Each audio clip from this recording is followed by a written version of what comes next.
سلام تعنا هبلي خبركم تخطاتلتي تلفزيون دمص ويانة تግራይ ዕለታዊ ዜና እንሆም ፋሽስቲ አብይ አሕመድ ንከተማ ሐውዜንን ከባቢኡን ብደብዳቤ ከቢድ ብረት ይሓርሳሎም ከምቲ ደርጊ ቅድሚ 33 ዓመታት ኣብ ሐውዜን ብደብዳቤ ነፈርቲ ብኣሽሓ ዝቁፀሩ ሰላማውያን ሰባት ዝጨፍጨፎም ዳግማይ ደርጊ ዝኾነ ፋሽስቲ አብይውን ኣብ ታሪኻዊት ሐውዜንን ከባቢኡን ዳግማይ ጨፍጫፍ ብምፍጻም ደርጋዊ መንነቱ ኣመስኪሩሎም ዝርዝሩ ወኪልና ካብ ከተማ መቐለ ከም ዝስዕብ ከቅርቦ እዩ زم داغماي درغي زاد الزراعه كاوغته مدنمصا زلون باغي اطراخيرم قتلم لنو ابسوم زم مانتان حسن زخون ورت حيلታት በተሐደር الزراعه شبابيرم فرجوا وتخونو በኋላ ወገንማ አብለለ الزراعه ተጽፎ ዘለው ዘርና ይምጣት አማጥ ለከረሲሮ ማናው ዝጎል መንግስታውን ትካላ አይንም አትካራተን አብለለ ተጽፎ ዘለው ግፋይን ተጻፈን ስለላይ ድማ አብለለ ንጹሃት ተጋሩናን አሴ ዘንخو ዘለው ግፋይን ተጻፈን وقالت نورسنا تراخيرا قلتلهم لله حذرما عبدالله سمعت خمس عامل لا يبون من نحبو إيمو إذا داجما يدرق زخوة جبات سرعات إذا محاوذين جاء عنسان خوابين فنا يخبر براس رمتا كماي ولو معالتي بعين عموتي النازنا بالوعيني عبدالله زولون أنبال جداوتي عبدالله اختيارات كمي يتزيان تغيمان جاء عنسان وش حاوشو كدد زو عالم تخون عبشتا محاوذي تراح عبشتا ديرو خلصة داقروم تفعله من مدير حوشه ولو بيقولون على حمل سايرة تخون عبتجدا دلورة بتحوشه عبتخواب دلورة إذا أنا زياد بعلم بيتناني هو من بيت الحلتات أو تحوشه بركز دلورة بتوحن تجارو يوتهم حالتهم تخون ما حارة جدا أولاد بالكون ثلاثة سبعة حوشه وطرم جيتو ثلاثة بركز دلورة جمع عبتشتا ما حوزين سنشاطات كمنا وقالت الملكة وأمبلان كمنا نتكلم عارو عبتخواب دلورة احنا حواليتها عندنا الزم برسلت بتجاين المتنع تجاين معناه زبادة حيطة وعلى قد صار بتجاين بس بركم ناتقش مود بتحسهم يروحوا يسهلوا حدون عامل عليه بتجاين تحوز منه بدل من جفن حتى آخرهم قد كده من له خلادي أستاذ عليه قوام تجاين زكاب هذي مسارة وتجاوب ولا بجاه التراخير خلصني أستاذي خاطر تفعل شيء ما نعم حامل تجاين نافسها وتجاين بيخال ناكم ورا حيلتات حسابه النافذة المثال تكثرن تجاي من دي حركوتن أبزعبا بزرارنا وجرات حديرهم هنوافنا دهنتنا درلتنا تجاي تسعر وكلمت عن تجاي كابش تمام على عصوب بعد ورار والكمل خيساس أفوركين أبوردا أمباسنتي تابع عد أرجيتهم أبد الربع على فاستيكا أبون ودن أدون قالن زركبوا مع تدك تجاي بقف قتيل لهم نايز زرزر حبريتا وكلنا دامو رايحيا كاب حرام ريت كم صعبة وادي دولهم فاشتاوي سراويت أبي أحمد بعدوي وراري والكبلاخ من قصي إساياس تسفح فحتي حيلة تنكحت جزائي أم حرم حزب تقراي نمسرات بمسألة زاسر وفاشيستاوي حبرات لمون فاشيستاوي قصعتاتهم أبلع لحزب تقراي التناخيرهم تتسيهم اللوم بمسألة ذي أولا أنباس نيتي تابع عدو بيتهم أبلع للصحان دك تقراي بزفة سموة آلمانيا وقفعيم أيتا في الساعة قبريوت مسيسان ودوم أبرها في السام بجمد حانيقو بمقطع برخا كم زدر بيوم كابتكابي مثلا حواليتها أرقا بيصلهم أبزي عسام يازيا أولا أنباس نيتي تابع عدور بيتهم فلشمو حرقا قنو بفلاي بسراويت بعداوي وراري والكملاخ من قستي سياستفت سما فتسم إسابة أوي زغالة شكانم مقوقون نقا قراد صنحا ويزرول التقرير زولي مسيسان قوالن أبزل لوء بقفعي تأتيرونيوم أفتعلت بستفت سما قفعاوي تشفتفام عسرتا نسوهان دكة تقراي مماسو مسترقا قصة خوينهم زاقيد أريكم زلوا حالواتهم استسعان حارستطوون مهلهم كابتكاويز مثلنا مرداتا أرقا قصلهم ساعة طبري زوم بسراويت إساياس لتقتلوا نسوهان دكة تقراي أرسال شوعاتن ميازيام أبن داماريام عدو أرقيتو يتفتسيمون ساعة تبريز زنقع له مخنيات دمام سراويت إساياس نقليو ريسام كونيلو أو شنطروتا سلازحابهم نتقليو دما ريسا كيتن علو إلو سلازخل كلام خانو كابتكاوي ذرخبنا يحبريتا أرقاجي صلوم أبوردا انباس نيتي أبدا حلفو أوارح طرح بوراري سراويت إساياس الفاشيست أبي أحمدن لعلمية ثلاثة حموشتا نسوعان تقارو كمستقاتلو زاجيد بستقبارات قداما يبرك مسناتي ترقا بيصلهم زوم حزب تግራይ ንምጽናት ሰይጣናዊ ሕብረት ዝፈጸሙ ሰለስተ ናዝታት ኣብ ልዕሊ ህዝቢ ትግራይ ዘውርድዎ ዘሎ ፋሽስታዊ ግፍዒን ሓንሳብን ሓዋሩን ጠጠው ንምባልን መሬት ትግራይ ካብ ወረርቲ መሊኻ ሓራን ምውሳን ግፍዕታት ጽላእቲ ይሕርነና እምበር ኣየንበርክኸናን ብምባል ብኣሽሓት ዝቁጸር መንእሰይ ትግራይ ናብ ታዕሊም ይውሕዝ ምህላው ይፍለጥ። ሃለዋትናን ድሕንነትናን ብቕልጽምና ትግራይ ትስዕር። ወኪል ድምፂ ወያነ ትግራይ ካብ ሓራ መሬት ትግራይ ዳሞራ ያሕያም خبر وزبانا ورد شادي سكالو دموغي تاريخ نول دموغي وحبرنا زي حاسس بزلولو هالواتنا دحننتنا بقلصمنا قلزمنا زي يطوى بحايلي منقد نتقلقم نسهرو ببلحات نسهرو بعقلي ናብ ካልኦት ዜናታትና ክንሰግር ፋሽስቲ አብይ አሕመድን ውልቀ መላኽ ኢሳያስ አፈወርቅን ካብ ተሓታትነት ገበን ኩናትን ምጽናት ዓሌት ትግራይን ንምህዳም ንመሪሕ ውድብ ህዝቢ ትግራይ ህወሓት ካልኦት ውድባትን ውልቀ ሰባትን ብሽብርተኝነት ምጥቃን ዘይሕጋውን ተቐባልነት ዘይብሉን ከም ዝኾነም እኳ ደኣስ ንቐርኒ ኣፍሪካ ብፍላይ ድማ ንኢትዮጵያ ናብ ዝኸፍአ ቅልውላውን ምብትታንን ዝመርሕ ምዃኑ ወካሊ መንግስቲ ትግራይ ኣምባሳደር ብርሃነ ገብረ ክርስቶስ ንቴሌቪዥንን ሬድዮን ድምፂ ወያነ ትግራይ ኣብ ዝሃብዎ ቃለ ምሕትት ገሊፆም ዝርዝሩ ከም ዝስዕብ ኣዋዲድና ኣለና። ኣፈጻምት ህልሚ መላኺ ኢሳያስ አፈወርቂ ፋሽስት አብይ አሕመድ ካብ ተሓታትነት ገበን ኩናት ምጽናት ዓሌት ትግራይ ንምህዳም ንመሪሕ ውድብ ህዝቢ ትግራይ ህዝባዊ ወያነ ሓርነት ትግራይን ካልኦት ፖለቲካ ውድባትን ውልቀ ሰባትን ብሽብርተኝነት ምፍራጁ ዘይሕጋውን ተቐባልነት ዘይብሉ ምዃኑ ኣምባሳደር ብርሃነ ገብረ ክርስቶስ ወኪል መንግስቲ ትግራይ ገሊፆም። ዓለም ለኸ ዲፕሎማስያዊ ጸቕጢ ዝበጽሖም ዘሎ ውልቀ መላኺ ኢሳያስ አፈወርቅን ፋሽስት አብይ አሕመድን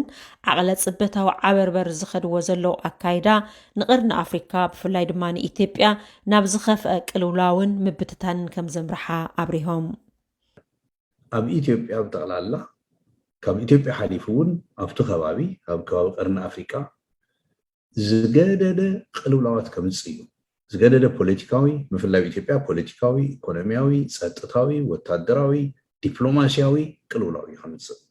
ነዚ መንግስቲ ናብ ዝተሓተን ነቲ ሃገር ከዓ ናብ ምብትታንን ዝወስድ እዩ ክኸውን።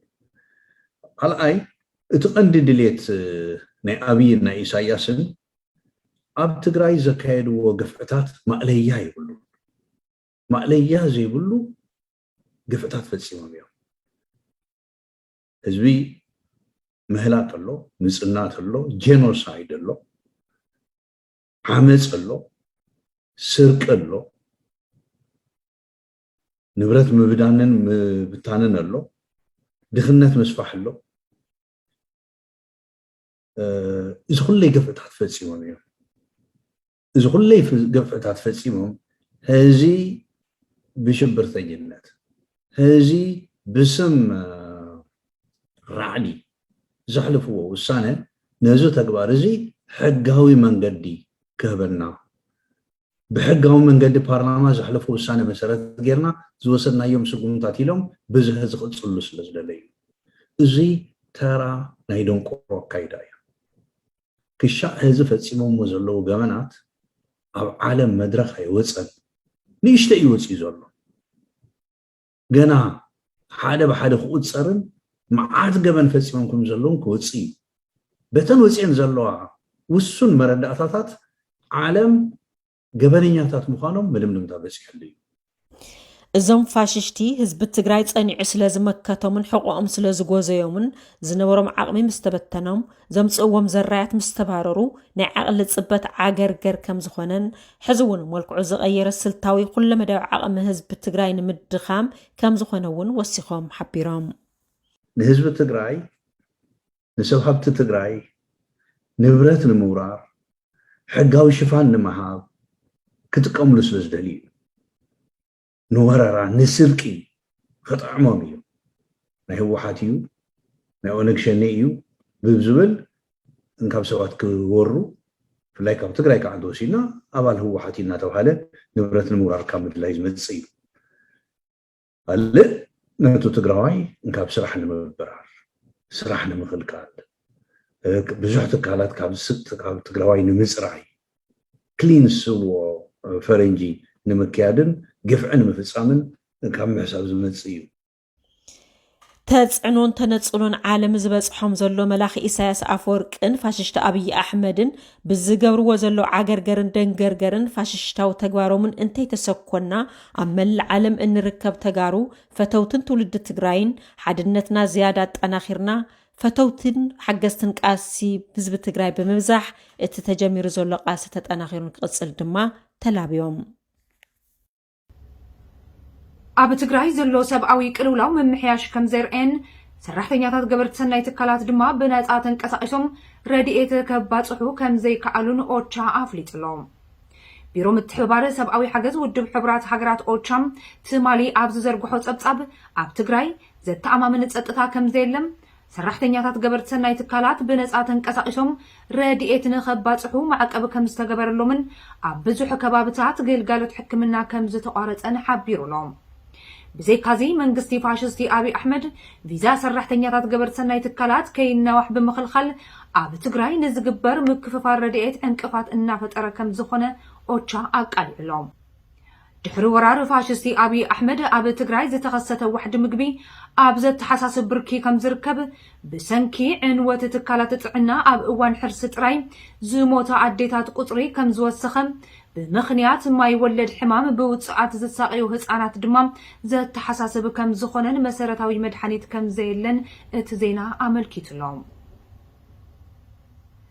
سراويت فاشستي ابي احمد عصوب بعدو القملخ اساس افورقن اب لعلي حزب اغو زفصمو زلو غفعين خبقع مس حزب تግራይ ወጊኖም ክቃለሱ መውሳኖም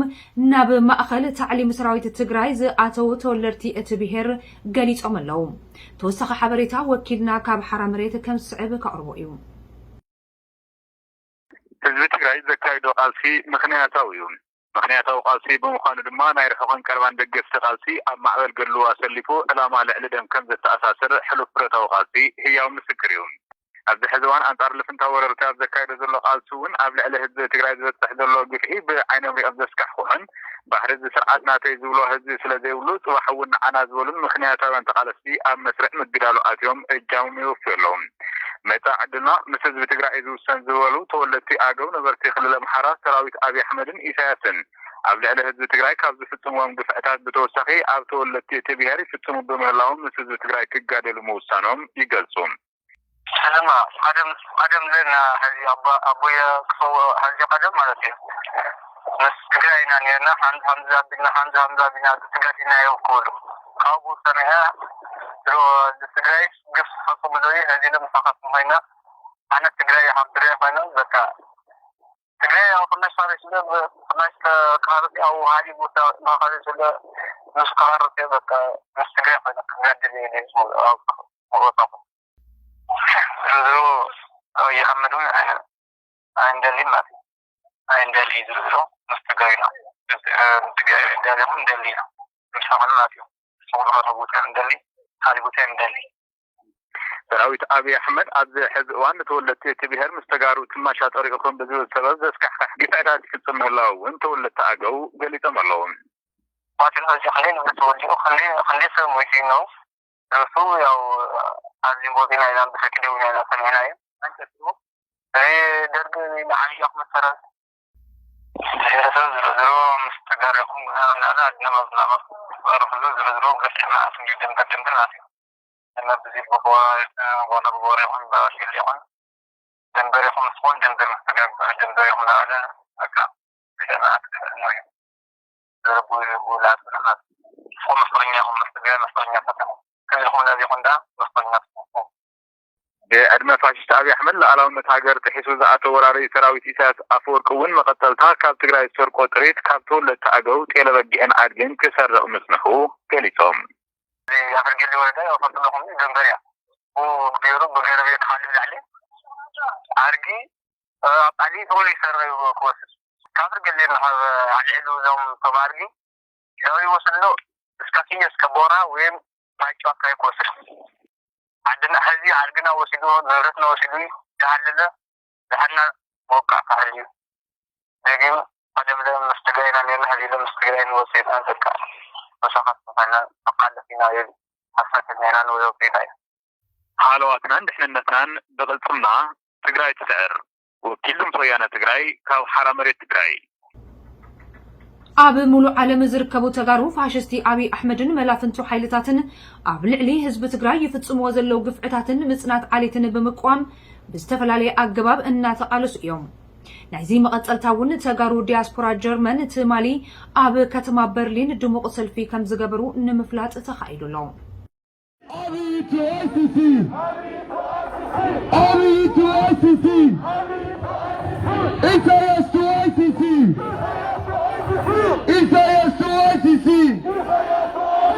We want peace. We want justice. ኣብ መንጎ ወራር ፋሽስቲ አብይ አሕመድን ላዕለወት ኣመራርሓ እቲ ሰራዊትን ካብ ግዘ ናብ ግዘ እናተኻረረ ይመጽእ ብዘሎም ሰፊሕ ጎንፅን ዘይምርድዳእን እቲ ሰራዊት ነቲ ስርዓት ራሕሪሑ ይጠፍእ ከም ዘሎም ሙሩኻት ኣባላት ሰራዊት ፋሽስቲ አብይ ገሊጾም ኣለዉ። ዝርዝሩ ነቶም ሙሩኻት ዘዘራርቦም ወኪልና ካብ ሓራ መሬት ከም ዝስዕብ ኣዋዲዱ ከቕርበልና እዩ። ወታደራት ፋሽስት አብይ አሕመድን ዕሱብ ባዕዳ ወራሪ ሰራዊት ውልቀ ኢሳያስ አፈወርቅን ኣብ ኩሎም ዓውደ ግንባራት ካብ ጅግና ሰራዊት ትግራይ ይበጽሑ ብዘሎ ተደጋጋሚ ከቢድ ሰብኣዊ ንዋታዊ ክስራታት ሲዒቡ ኣብ ውሽጢ እቲ ሰራዊት ንምንታይ ንዋግእ ኣለና ትወድኡን ኣለኹም ሎሚ ሲኣኽለና ባ ዝብሉን ካልኦትን ዓበይቲ አንጠልጥሎትን ዓቕሊ ጥበትን ኣትዮም ዝሕዝዎ ዝጭብጥዎን ስኢኖም ብኣማኢት ኣሽሓት ዝቁፀር ወራሪ ሰራዊቶም ብግዲ ናብ ሓዊ እናቆስቆሱ ከም ቆፅሊ እንትረግፉ ገዚፍ ቁፅሪ ዘለዎ ሰራዊቶም ድማ ኣይንዋጋን ኢሎም መስለኹን ትረኽቡ ክዳኖም እናቀየሩ ፅልንፅል ይጠፍኡ ኣለዉ። ብኣማኢት ዝቁፀሩ ድማ ንጅግና ሰራዊት ትግራይ ኢዶም እናሃቡ እናተማረኹ እዮም። ለመቕነውን ብርክት ዝበሉ ወታደራት ፋሽስት አብይ አሕመድ ንሰራዊት ትግራይ ኢዶም ዝሃቡ እንትኾኑ ካብኣቶም ምስ ሓደ ምሩኽ ኣዋጊዕና ኣለና። أنا تستاجر كان برالو وردا أرجلا ساوية أدزلا كشات أرسجة ولا شحمنت ولا ورشة لقمة سطنية جويشالو وتقرنا بمرتو مستر وزاجيشة زي تمدو كبت ودا هاي عندنا أدقرات زي تمدو كتوارا أدقرات عند تمدو كتزا يتوصلنا عند ولا تعمل كويشالو ዛሬ 2 ዓመት ዛንደ ቆየሁት። ሽካኔ ነበር ሽካ ተቆሽ ነበር ከኛ ሻለቃ ወደ 30 ሰው ከርተዋል። 7 ሰው ከዛ ከ30ው 7 ሰው ነው የተያዘ ማለት ነው። 7 ሰው ተይዞ በጥበቃ ላይ ነበር። ዘዛኔ ነበር ምክንያቱም እኛ ዝም ብለን እንደግልና ስናወራ ሻዕቢያ ለምንድን ነው የገባ ምክንያቱም አመራሩ ስናናጋግረው በቂ መልስ ስለማይሰጠን እነሱም ዝም ብሎ ጉዳጆ ከሰም እንደዚያር ካልሆነ በስተቀር በሚመጣው አንዳንድ ነገሮች የምንሰጣቸው ሀሳብ ተቀብለው ወደ ተግባራዊ የሚያውሉ ነገር የለም ማለት ነው። ካብ ዓዲግራት ዝነበረ ምድብ ተቀይሩ ናብ ክልል ዓፋርን ኣብ ክልል ኦሮሚያ ዝርከብ ነገሌ ቦረና ተባሂሉ ናብ ዝፍለጥ ከባቢ ከም ዝተመደበ ዘዋግዕና ምሩኽ ወታደር ፋሽስት አብይ አሕመድ ሓለቃ 10 ተስፋይ ገብረ ኪዳን ቀጽዩ ድማ ኣብ ኣዋሽ 40 ማእከል መሰልጠን ኣትዩ ብስራሕቲ ፋያንስ ሰልጢኑ ሓላፊ ክፍሊ ፋያንስ ኮይኑ ይሰርሕ ከም ዝነበረ ተዛሪቡ ዘሪ ህዝቢ ትግራይ ንምጽናት ይካየድ ኣብ ዘሎ ኩናት ኣብ ከባቢታት መኾኒ ቤላ ዓዲ ቀይሕ ገረብ ኣገው ሳምረ ሃገረ ሰላምን ካልኦትን ከም ዝተዋግዕ ዝዛረበና ዝምሩ ከምኒ ብርሃኑ ጁላ ዝኣመሰሉ ዕሉላት ፋሽስታውያንን ከደምቲ ሓይል ክንክሕትን ንሰራዊቶምን ህዝቢ ኢትዮጵያን ዝነዝሕዎ ዘለው ነጎዳ ሕሶትን ናይ ምድንጋር ፕሮፓጋንዳን ምስቲ ኣብ መሬት ዘሎ ሓቂ ፍጹም ዘይራኸብን የግዳስ ሰራዊቶምን ኣመራርሑን ኣብ ስርቅን ዘረፋ ንብረትን ዝተዋፈረም ወራሪ ሰራዊት እምበር ጥርት ይብል ዕላማ ስለ ዘይብሉ ንዕኡ ተቃዊመ እየ ኢደ ሂበ ዘለኹ ይብል። ያው ወደዚህ የመጣሁት በራሴ ነው የመጣሁት ስርዓቱ ጠልቼ ነው የመጣሁት ማለት ነው። ምክንያቱም የጠላሁት ፍየል ይታረዳል፣ በሬም ይታረዳል፣ ቤትም ይዘረፋል፣ የመኪና ከወተም ይታጠቃል። ይሄው ሲባል አመራሩ የተወሰነ ሰው በራሱ ከመራሱ የሚቀራረባቸው ሰዎች ሄድና አንድ በግ ጎሳ አምጣ ምናምን ይለዋል። ሲያመጣ ሌላኛው መስማይተው ጎሳ አምጣ ያርዳል ማለት ነው። ምክንያቱም ይሄ በግምገማ ሰዓት ለምንድን ነው እንደዚህ የምታደርጉት? የኢትዮጵያ መከላከያ ሰራዊት ነን። ለምንድን ነው የገባሩ ፍየል የምናርደው? ለምንድን ነው ወደ ዘርፍ እየተሰማራ ነው ብሎ አንዳንድ ነባር ወታደሮች ጥሩ የሚያስቡታል ማለት ነው። አዲስ ወታደርና ዳግም ጥር ተብሎ የሞቱት ግን ዝም ብሎ እንደ ጎጠኛ እንደ ክልል አድርጎ ነው የሚያስቡት ማለት ነው። እንደ መከላከያ ሰራዊት አይደለም የሚያስቡት እና እኛም እዛ ውስጥ ሆነ እዛ እኮ ብንኖርም ብዙ በውስጤ ደስተኛ አልነበርኩም ማለት ነው። ምክንያቱም ውስጤ የተጎዳ ከላይ ዝም ብለን የቆየን ማለት ነው። ጅንታው አልቀዋል። የለም ህብረተሰቡ ምናምን ዝም ብለን ስናየው እኛ ህብረተሰቡ ወደ ጫካ ወጥተዋል። የተጠቃ ኃይልም ወጥተዋል። ይህ ስናይ እንግዲህ ሊያርግን ነው እኛ ማየትን የነበር ነው ማለት ነው። እንደዛ ስለሆነ በዚህ በዝርፊያው በተለይ በከፍተኛ በአጭሩ መቆረጥ አለበት ማለት ነው። ያ ነው በጣም አስከፊ ያየሁት። ምክንያቱም ገባሩ ቤት መቃጠልም አለ፣ እዛ አንዳንድ ክላሽም አለ፣ አንዳንድ ጥይትም አለ እየተባለ ገለባም ይቃጠላል፣ አገዳውም ይቃጠላል፣ ቤትም ይቃጠላል፣ እዛ ቦምብም አለ። ዝም ብሎ የተለያየ ምክንያት ነው ለምን እንደዚህ አድርግ እንዳይባል መሳሪያ የተደበቀ አለ በማለት በዛ ተደርጎ ግን ጥቃት የተፈጸመ ነው ያለው። ኣብ መንጎ ወራሪ ሰራዊት ፋሽስት አብይ አሕመድን ላዕለዎት ወታደራዊ አመራርሓን ፀጊንካ ዘይፀገን ሰፊሕ ኣፈላላይን ዘይምርዳእ እናተፈጠረ ከም ዘሎ ዝሓበረ ኣብ ክልል ኣምሓራ ዘዋዋ ግምራ ተወሊዱ ዝዓበየ ምሩኽ ሓለቃ 10 ተስፋይ ገብረ ኪዳን ፋሽስት አብይ አሕመድን ኮራኹሩን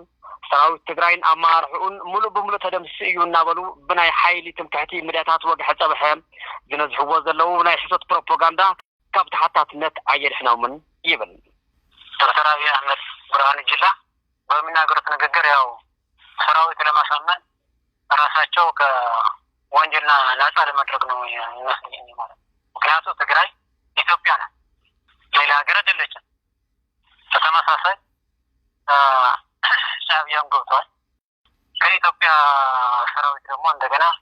የባሰ ሻዕቢያ የሆነ ያለ ማለት ነው። ሻዕቢያ በተነሳው ትግራይ ለማጥፋት ነው ማለት ነው። እነሱ በሚናገሩት ንግግር እነሱ አጥፋፍተው ራሳቸው እዛ ለመኖር ነው የሚፈልጉት ማለት ነው። ምልክት እያወጡ አንዳንድ ነገር እያወጡ ዝም ብለው እያታለሉት ትምህርታቸውም የተወሰነ ስራ ያጡ ሰዎች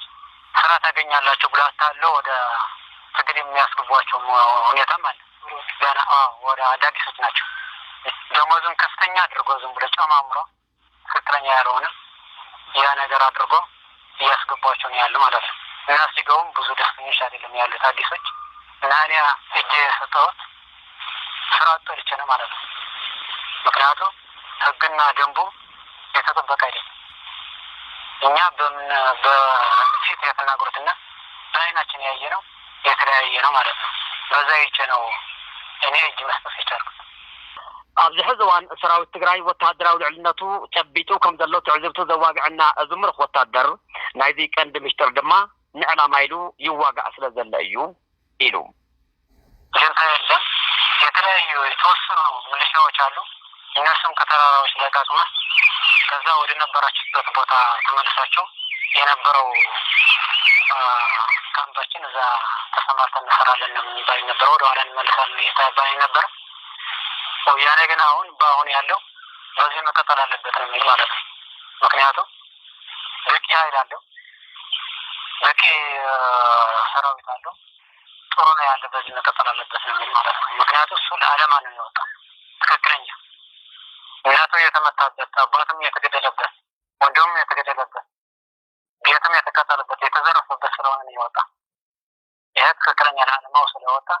በቂ ኃይልም አለ፣ አልተደመሰሰም። ይደመሳል እንጂ የትግራይ ወጣት ግን አሁን ያለበት መቀጠል አለበት። ጥሩ ነው፣ ጠንካራ ነው፣ ግብ አለው፣ ዓላማ አለው። በዚህ መቀጠል አለበት። ትግራይ ወያኔ መቀጠል አለበት። ወያኔ ያሸንፋል። ኣብዚ ሕዚ እዋን ብኣማይ ዝቁፀሩ ወታደራት ፋሽስት አብይ አሕመድን ባዕዳዊ ወራሪ ሰራዊት ውልቀ መላኸ ኢሳያስ አፈወርቅን ዝተባሃቡ እኩይ ዕላማ እናራርሑ ንሰራዊት ትግራይ ኢዶም ምሃብ ዝተለመደ ዕለታዊ ተግባሮም ገይሮሞ ከም ዘለው ንዕዘብ ኣለና። ወኪል ድምፂ ወያነ ትግራይ ካብ ሓራ መሬት ትግራይ። ኣብ መወዳእታ ኣብ ክልል ኦሮሚያ ደቂ 5 ኣዋርሕ ህፃናት ከይተረፈም ምስ ወለዶም ከም ዝተኣሰሩ ተፈሊጡ ኣሎ። كم مقصلتا فشول سرعاتن دخم أمرار حنفاشستي أبي أحمد أب كل الأوروميا كاب حموشتا أوارح كساب 10 عمت كل عدمم زركبو هزانات مسول الدمو فقدو أبيات معسرتي أننا تساقيو كم زلو رويترز أبسيبو لهم بتوسخي دك تشعات عمت هزانات بترد أرز أكل مس بزحتتات تأسيروم كم زركبو تزينا وسيقو حبيروم إزوم قبل علي عسرا أبيات معسرتي تو موقعهم زلو بزوحات وقنات بزي تأساس بيت فردي كم زتأثروا مبزحتهم دماء بيت فردي ناب بيت فردي كم زي قربوا تأبسيبهم بتوسخي دقة الشعات عمت أسانات بترد أرز أكل مس بزحتات تأثيرهم كم زركبوا تزينا ملكيت لهم إزوم قبل علي عسرا أبيات معسرتي تو موقعهم زلو بزوحات وقنات بزي تأساس بيت فردي كم زتأثروا مبزحتهم دماء بيت فردي كم زي قربون زي ستماي كنا قلقالو تحكمنا كم زي تقبرلو من تفليت لهم سراويت جنبار حرنت أورمو أبز سمون أبزوت أمجلسي فاشستي أبي أحمد أب لعلي حزب أورمو مزنا ألبو قفعتات النافذ أما كم زخنن نزي حقاوي زي كون منقستي نمعلاو دمام أب لعلي سرعات فاشستي أبي أحمد سفي حزباوي كوينات كم زأوجن أعمل كيتلوم بارك خبركم تملكتنا نلومي زحزنا لكم زيناتات أبزي ودينا لنا أب خالقوت تمساسلتي زعباتات تمليسنا كنقانئنا كساب شعو سلام حلواتنا ندحننتنا نبقل صمنا تقراي تسعر